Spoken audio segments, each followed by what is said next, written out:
অত্যন্ত দুর্ভাগ্যজনক। বাংলায় এসব হয় না, আর এইগুলো আমদানি করছে এই বিজেপি।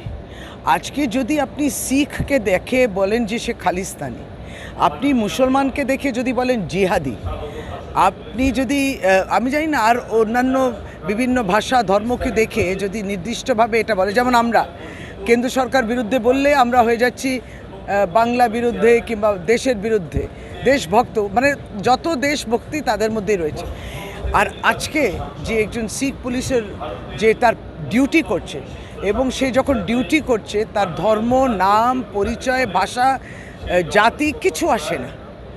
আজকে তার উপরে, তার ব্যক্তিত্বের উপরে, তার এই যে অত্যন্ত ন্যাক্কারজনক একটা আক্রমণ, এটা ক্ষমা করা যায় না, এটা হয় না, এটা অত্যন্ত দুর্ভাগ্যজনক। এইগুলো বাংলার মাটিতে হতে পারে না। যারা এটা করছেন অন্য কোনো জায়গা খুঁজে নিতে হবে, বাংলার মাটি এটা করবে না।